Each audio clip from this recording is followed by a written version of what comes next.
Mit Build It Up, The Holy Roman Empire begibt sich Solo-Dev Nick Walz aus Nagold auf die Spuren von Manor-Lords und geht dabei mit seiner Interpretation eines Mittelalter-Citybuilders sogar noch eine ganze Ecke weiter.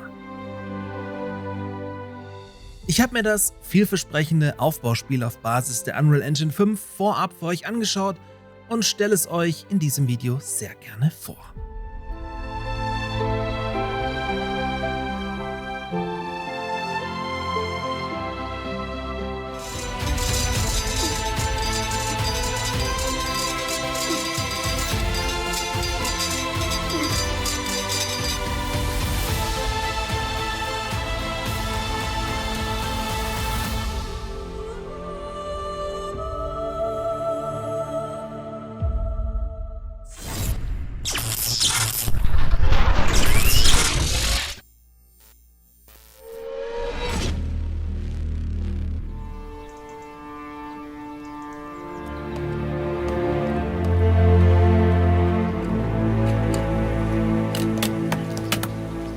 Wenn wir heute über Build It Up sprechen, bleibt natürlich der Vergleich zum alles überstrahlenden Manor-Lords in diesem Sektor nicht aus. Das Ausnahmespiel von Slavic Magic und großes Vorbild aller Solo-Devs gibt es mittlerweile bei meinem Partner Instant Gaming für nur noch 22,30 €. Also in einer Preisregion, in der eigentlich jeder bedenkenlos zuschlagen kann, soweit er mit dem Genre was anfangen kann. Also quasi jeder, der auf dieses Video geklickt hat. Mit jedem Kauf über meinen Partnerlink unterstützt ihr gleichzeitig diesen kleinen Nischenkanal hier sehr.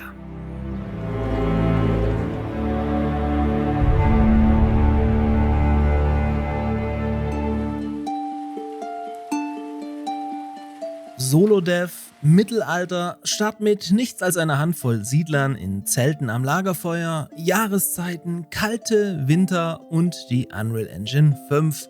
Die Ähnlichkeiten zu Manor-Lords sind nicht von der Hand zu weisen, erzählen aber nicht die ganze Wahrheit. Denn von einem simplen Klon zu sprechen, würde dem Projekt wohl nicht gerecht werden, zumal dieses natürlich auch einiges anders macht und vor allem bei der Militärkomponente mit richtigen Belagerungen nochmal ordentlich eins draufpacken möchte. Aber der Reihe nach.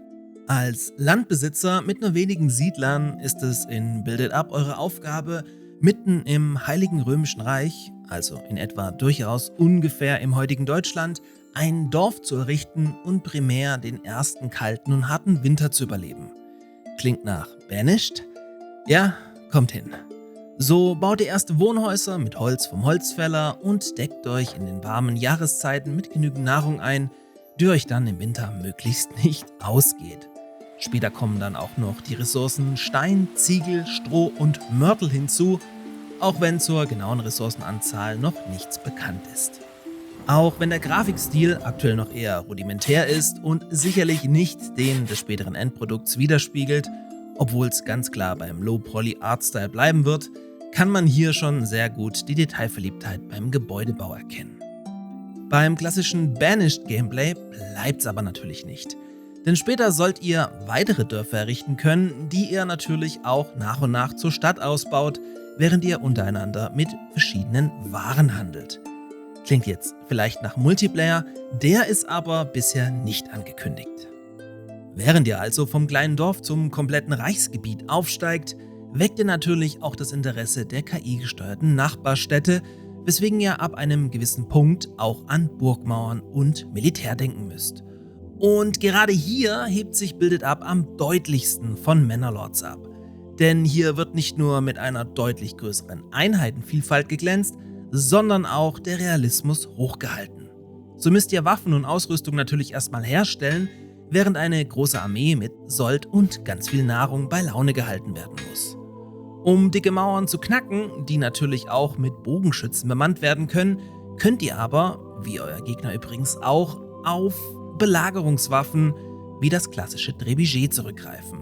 Und ab hier spielt ihr plötzlich viel mehr Stronghold als Banished, was, wenn richtig umgesetzt, doch ziemlich cool klingt. Build It Up, The Holy Roman Empire befindet sich schon seit 2023 in Entwicklung, hat aber natürlich noch keinen Release-Termin und wird, so schätze ich das jetzt mal ein, auch noch das ein oder andere Jahr auf sich warten lassen. Trotzdem könnt ihr den Dev schon jetzt unterstützen, indem ihr euch den Titel auf eure Steam-Wishlist packt. Dev Nick Walz gibt übrigens auch an, dass er mit Die Siedler 3 und Age of Empires aufgewachsen ist. Was kann da also schon schiefgehen? In diesem Sinne, gerne ein Abo dalassen für mehr nischiges Zocker-Lounge-Zeugs und dann bis zum nächsten Video.